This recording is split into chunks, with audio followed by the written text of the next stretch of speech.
Welcome back to Rich Words Music, where today I am at 42 Gear Street 4 at Henning Pauli's place in central Germany, and I have had the tremendous pleasure of being joined by Mr. Nick Page. Hello. Thank you so much for taking the time just to speak to me about your marvelous creations. Nick, in case you are not familiar with him, is the master builder for Maybach guitars, among many other things, because you're a very successful luthier in your own right and have had many projects over the years. And that's kind of what I wanted to ask you about. We'll start with talking about Maybach and stuff, but we'll talk about your career as well and find out how you got from being like a beginner to creating things like this. Yes, when I started building guitars when I was really young, I want an electric guitar, so my parents can't pay for it. It was too expensive, and so I tried to build myself an electric guitar, and it wasn't so easy. I had a neck from something famous, and I go to Luthier and ask him if he could help me, and say yes, but not with this project, but he helps me to build a real electric guitar.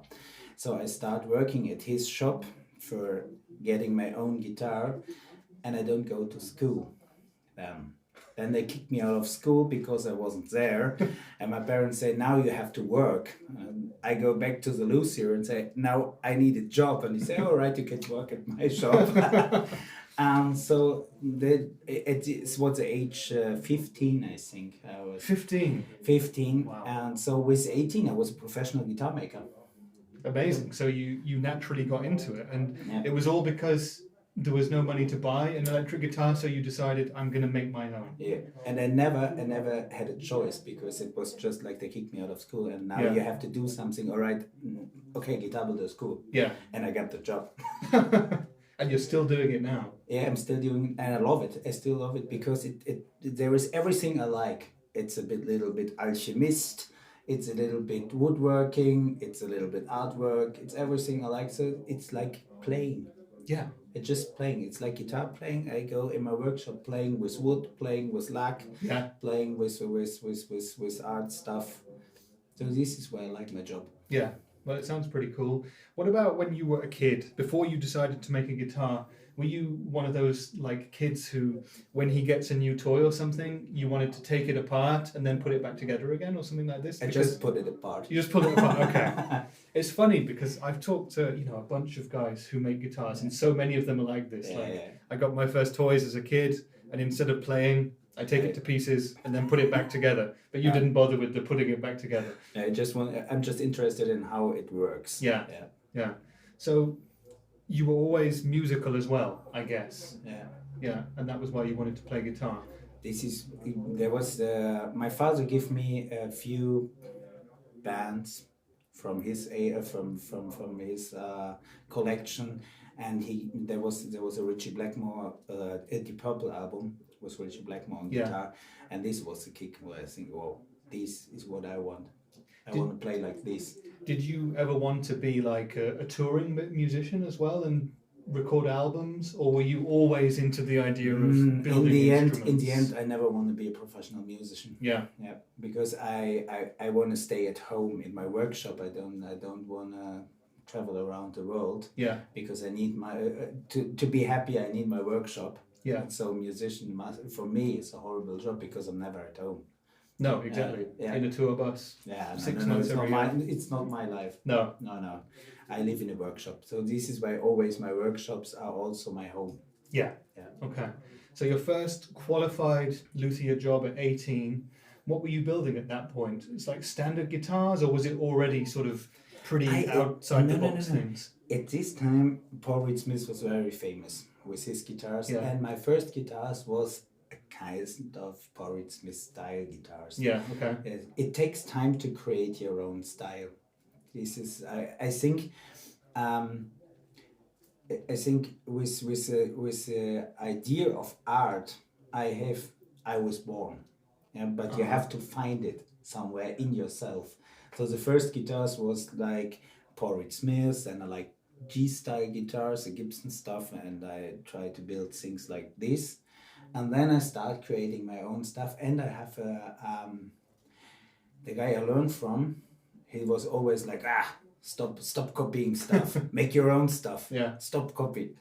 and this and so I draw my own guitars and always say, do you like it? And he was you could do it better. Start again. What kind of guitars was he making? More weird stuff. Yeah. Yeah.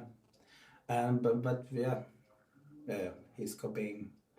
He don't copy guitars. He always draws the designs by himself. Oh yeah, okay. Before the age of computers and stuff like that. So, if you were to give some advice to a young person or someone who wants to start becoming a luthier, designing guitars, and they're interested in stuff like this, would you tell them, don't start with this, start with a Telly or a Les Paul type design and get more complicated? Yeah. Yeah. Start with a guitar who works, because you have to learn how to carve a neck. I always see so beautiful guitars where horrible fretted or a squarey neck or something. Start building a playable guitar and put all your work in the playability of the guitar. And if you can build a playable guitar, then you can start with the artwork. Yeah. I think this is the right way to do it. Because first you have to learn, like, about intonation and about the dimensions and stuff like that. So I work at Uli's Guitar Shop in Cologne, I think over 8 years, as a guitar tech. Okay. I was building guitars, but I repair guitars 6 hours a day. And so you learn how to make a guitar playable and intonation and refret jobs. And so I think the most guitar builders don't make enough repairs. So if you make a guitar real playable, you learn as repairs. Yeah, okay. And when you were a young luthier, was there ever a guitar that came to you, maybe for repairs, or another guitar that you saw that really inspired you to start becoming more creative? Or was this just inside your head the whole time, or how did that work? It was always a new guitar in my head, and I tried to build it, but there was a lot of guitars who inspired me.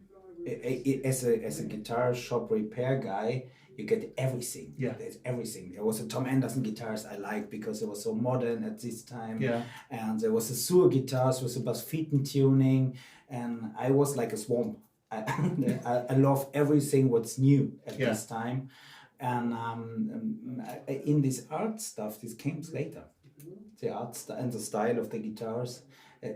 When I was young, I was interested in everything. I want to have a Bond guitar. I don't want to have one on the table to repair it. Yeah. And one day it came. Every guitar came. The Parker guitars was amazing. With this clamp inside, what you have to change for the string chord, and everything was interesting. What's new was. What's the most kind of interesting or exciting guitar that you ever had on your repair bench?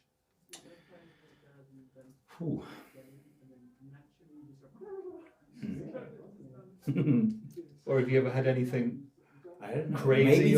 Maybe it's a Bond guitar, or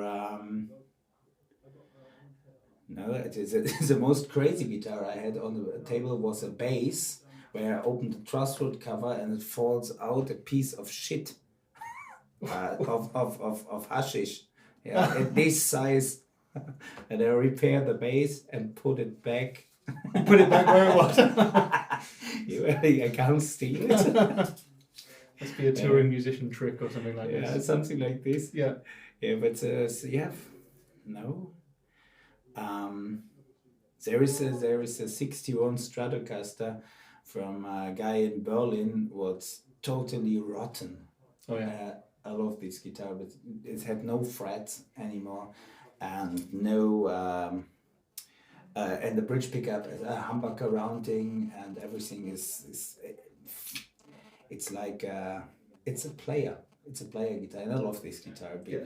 Because it could be expensive if somebody will care about this, but the player don't care about it. Yeah. Yeah.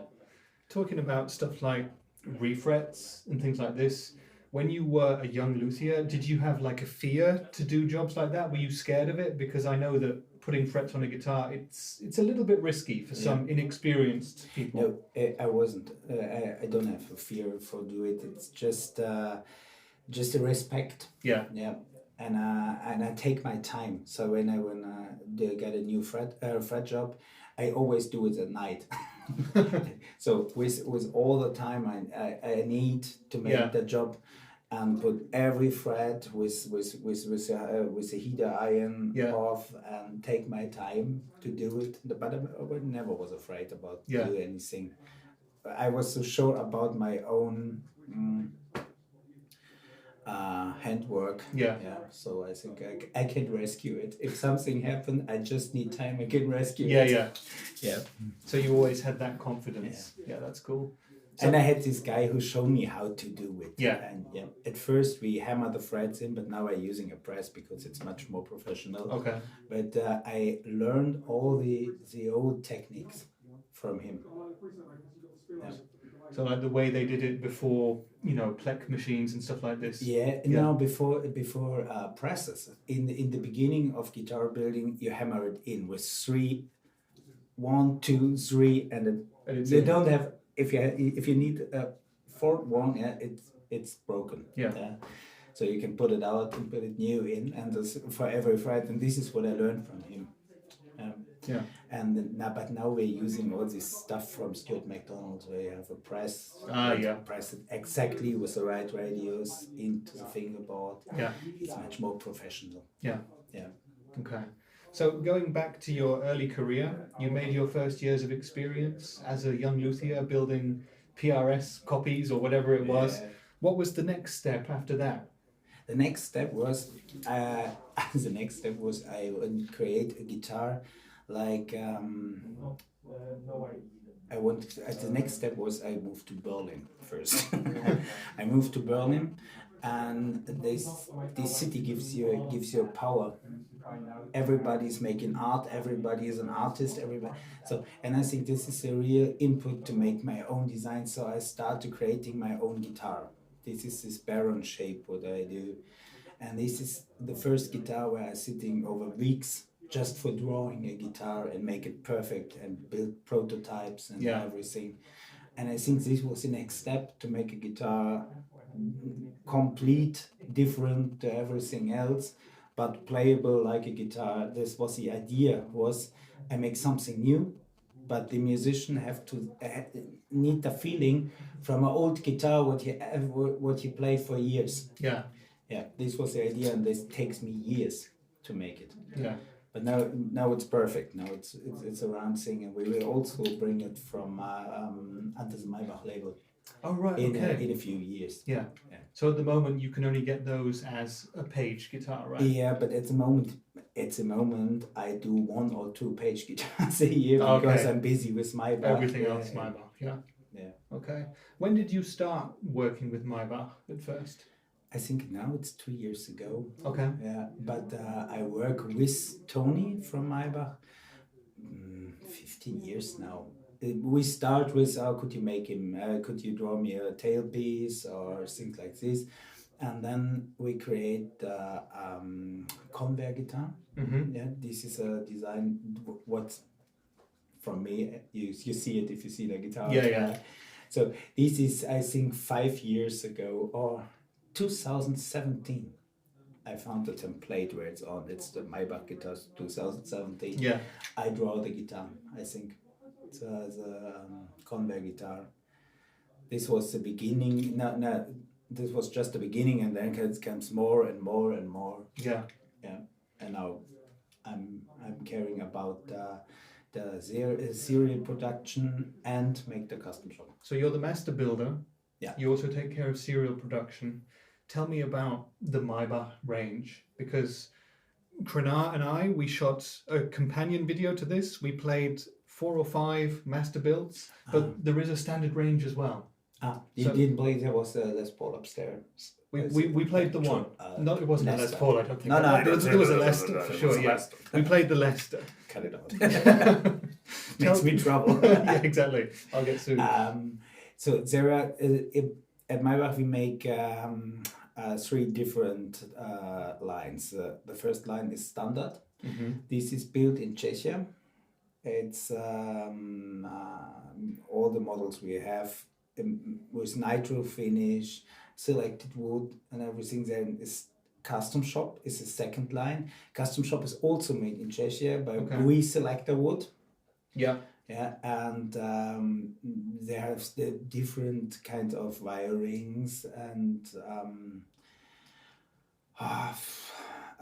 different models with aluminium, engraved aluminium guards, Yeah. and things like this. And then the next step is master build, what we build here in Germany, what I built in Germany with a team of 2 other people. Okay. How many people? How many people in the factory in the Czech Republic?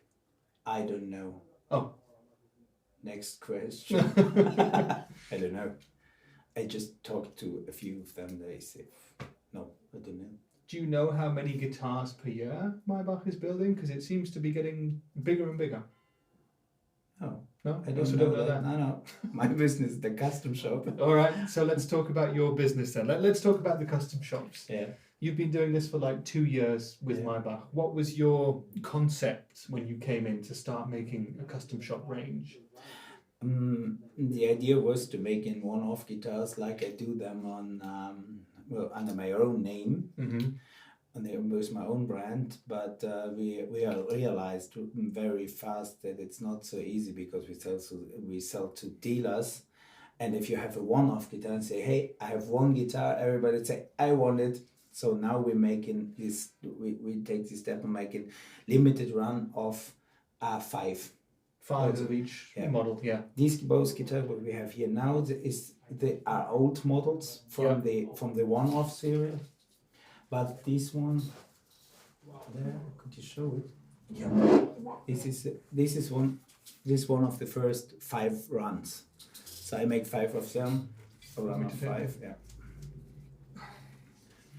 So this is what we do in the future is always 5.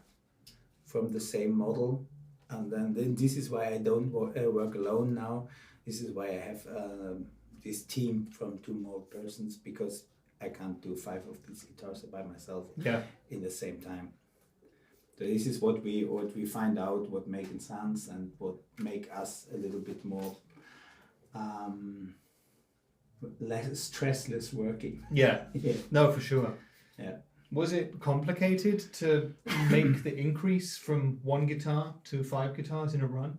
Is that a hard thing to do? No. It's just if you work alone like me your whole life, there's one point you realize you're getting in stress, and then it's not so easy to work with other people. These are things I have to learn. Yeah.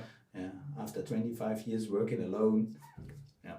So in the past, with 1 guitar, with the unique guitars, you're literally doing everything, right? Yeah. The whole guitar is you. Everything. But now I'm doing.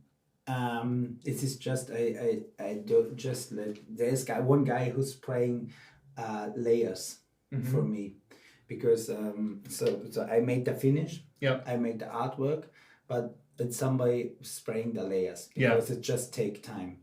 And there's a guy who's making the soldering for me. I make the wirings and everything, so I don't have to do every wiring by myself. Yeah, it's the thing. But everything else, neck shape, is made by me. Also the fret jobs and everything. Yeah. Okay. Let's talk about this guitar as an example then. Tell me about the idea behind the design. Where did you come up with this? Oh, this is just another of my tellies with paisley, because I'm addicted in this paisley stuff. And I'm collecting these fabrics from the 60s. I have tons of them. I like the idea that I could make maybe 5 or 10 of these, and then it's over. There is no more fabric, and you can't make the guitar anymore. Yeah. So everybody gets something what's limited. Yeah. Yeah. There was the story behind this. The paisley stuff is when I was young, I want the paisley Telecaster, and somebody offered me an original Fender paisley Telecaster for 5,000 Deutsche Mark. It's about 2,500 euros. Okay. And they offered me the same guitar 10 years later for 15,000 euros. I think it was the same distance to what I have then at this moment, like the 5,000 Deutsche Mark. I think the same guitar must be somewhere 35,000 whatever. Today, I never had the original Paisley. No. So, no, but tons of them I built by myself. Yeah. The other thing that I noticed when playing these guitars is that you like a chunky neck. Yeah.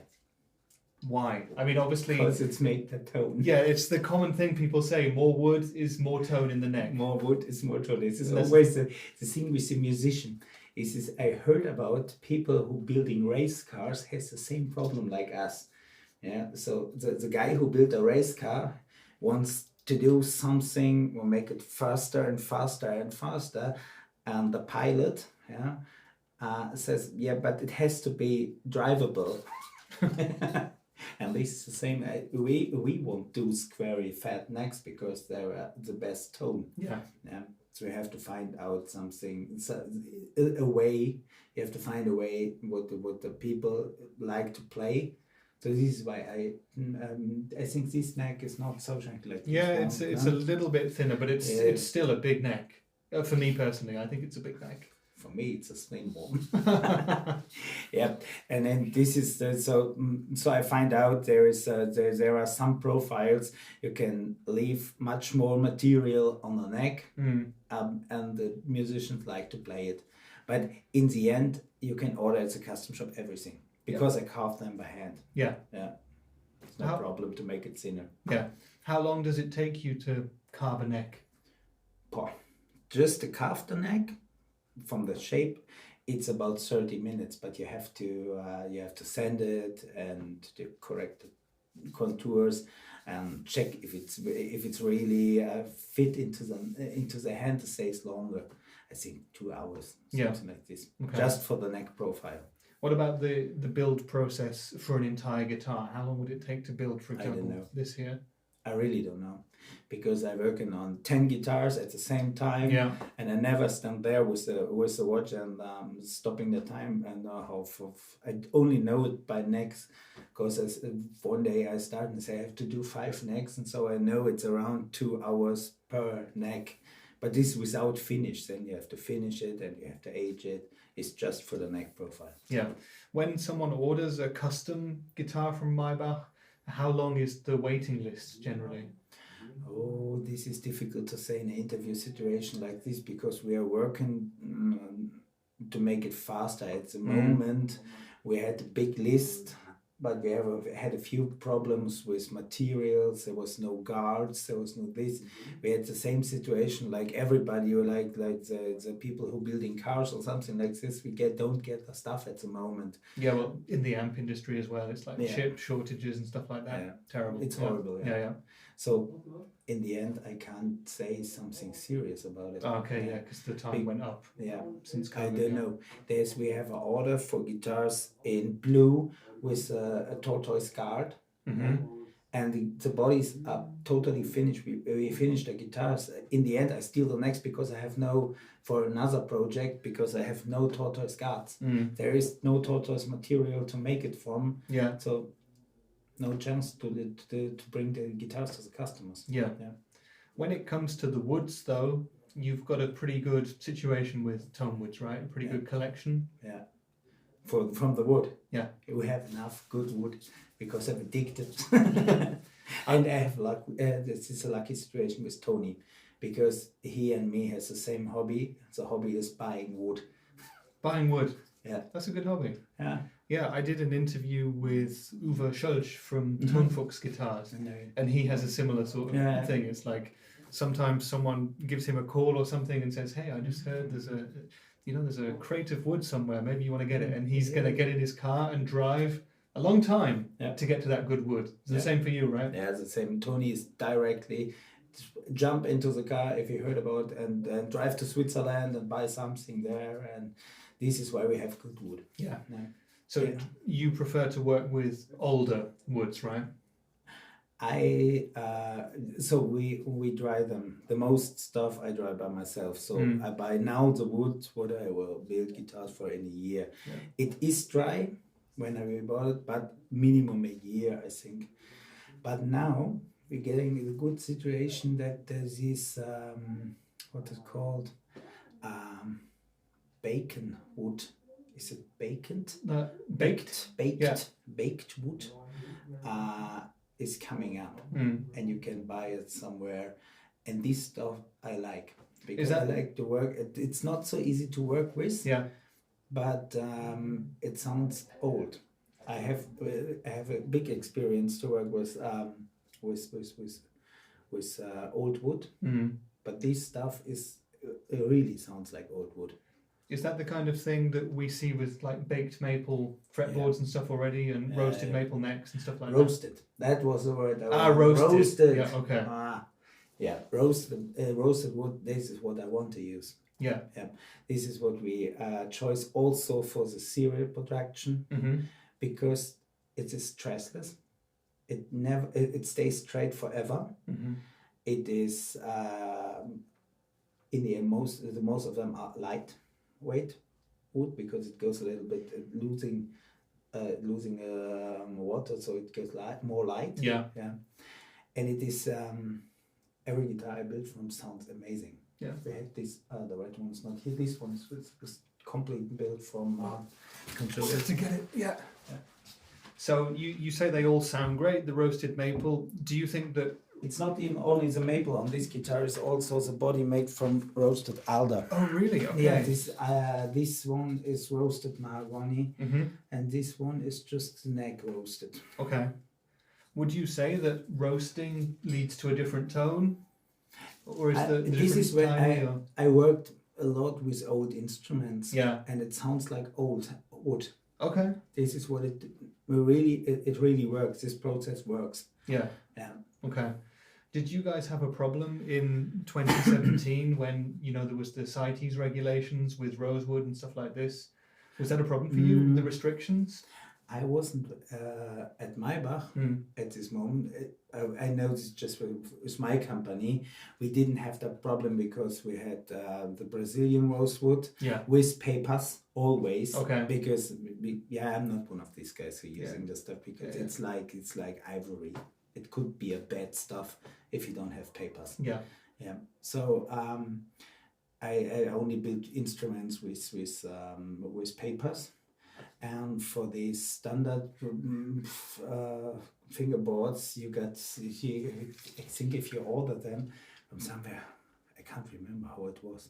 You order the fingerboard and it's enough if you have the bill for it or something. Oh, yeah, okay. Yeah, but this wasn't a problem for me with my 5 instruments a year. But I wasn't at Maybach at this time. I don't know if they have trouble. Maybe they have. Yeah. Okay. Another thing which I find very interesting about these instruments is the pickups. They look very different from the standard, but actually I believe that underneath this metal design we have a pretty classic pickup, right? Especially on this guitar. This is Nick Page Raute. Is this pickup called Gold Foil PRF, and this is a standard amber. What's it called? Spirit of 59. Spirit of 59, okay. Spirit of 59, standard amber, just in a cover I designed. He made it for us. Yeah, and this is a set made by Lola Pickups. This is the first set I see where it's a special bridge pickup for in this gold foil design. So when they came out, I directly want to use them for some of my instruments because I like the look. Yeah, and this is standard. It's the same humbucker. I always use PRF pickups in the bridge position. Because it's so. If the pickup and the humbucker in a power strat is not so hot, it makes the guitar more interesting for the vintage tone. Yeah. Do you choose different pickups for every guitar type? Different brands, or I like to use every brand. Yeah. So I like to. It's same to wood. I like to buy pickups. Yeah. So I like to use Cream Tea, Amber, Lola. Sometimes I do my own pickups, but I sell my stuff to a young guy, and I hope he's making a cool business I sell my winding machines and everything because I realized after I never did the pickup over 3 years, and I said until you come to my shop and ask, could you show me how to make a pickup, and say yes, I could show you, and I sell you the stuff. So no, there are a lot of people who make great pickups, and I don't want to say I only use this one pickup. No, I like them all. Yeah. Yeah. Which is your personal favorite of the Maybach designs? Like, which Maybach would you play if I said, okay, we go play a gig now? The Stradivari 61 was the one pickup on the bridge. It's single humbucker, right? It was single humbucker, Yeah, okay. Yeah. So that's your kind of thing, because you were telling me the other day that you play some guitars from a long time ago. You have a big collection, but you're always going back to the same two guitars. Which ones were those again? I have to tell it here. You don't have It's to. a Ibanez It can be a RG. secret. It's a Ibanez RG in desert yellow with a maple neck. I love it. And an old Telecaster. It's kind of a busted make from 60s and 50s parts. But I think the body is from a Schecter or something like this. I don't think it's a Fender. The neck is also Fender. Yeah. Maybe it's Fender printed on it. I think it's a 50s neck on some parts. Yeah. And Yeah. do you play every guitar that comes out of the Maybach Custom Shop, every one you make? Not so long. I check them all. Yeah. Have you ever built a guitar yourself, and when you were finished, you were like, I can't sell this. It's too good. So, no, if it's totally good, it has to go, because I'm not such a big guitar player. If I think the guitar is perfect, I think more like, this guitar must go to a guy who can play like hell. Yeah. So I don't want to hide it from myself. No, I build some guitars for myself and I sell them always.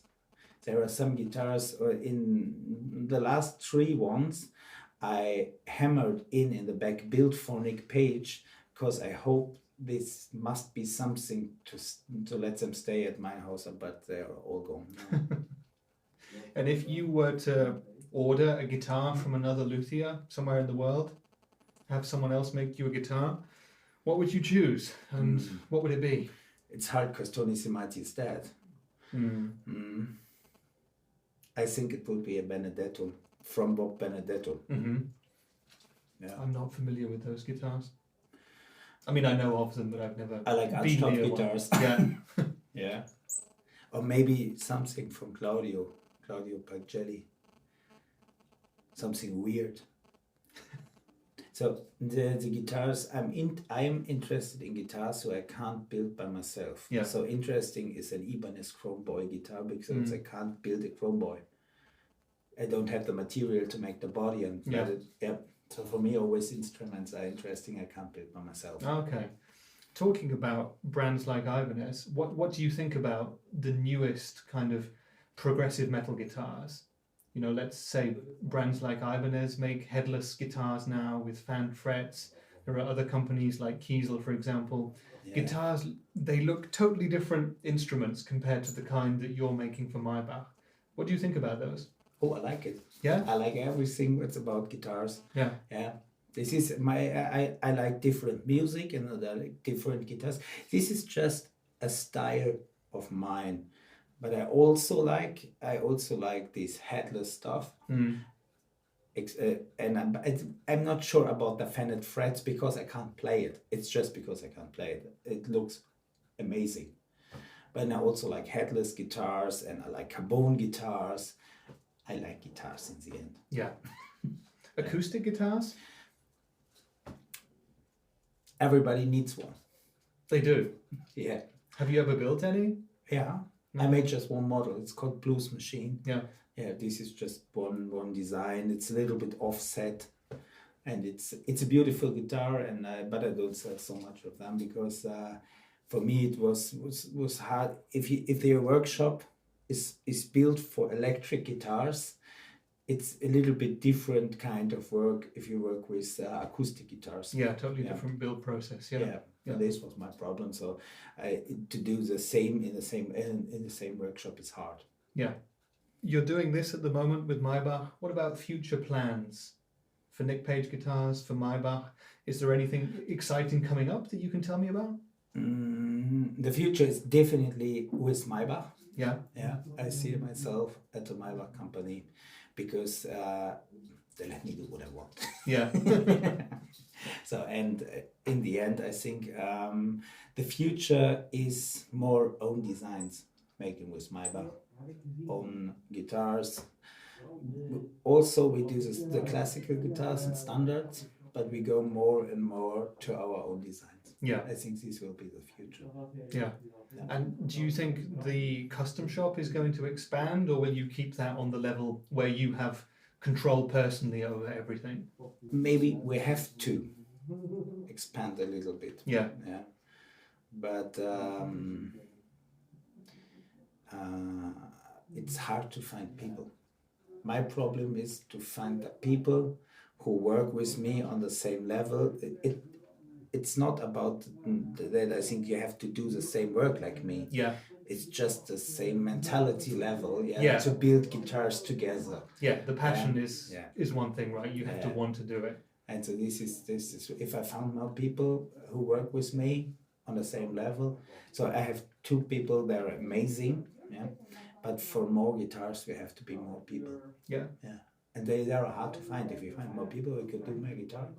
Yeah. So if anyone's watching who's interested but doesn't know where to start, well, firstly, you can call Nick. But secondly, what advice would you give to someone who they have a passion for it, but they don't know where to start? Buy one of these kits, and build it together and make it playable. Make it a real good guitar. It's hard enough to make these kits. This is built by yourself guitar kit. This is a good way.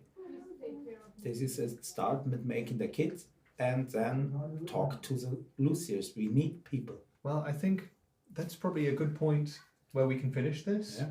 Thank you so much for telling us about these Maybach guitars. Is there any final thing that you would like to tell the viewers? Maybe publicize yourself. Where can we find out more information about Nick Page?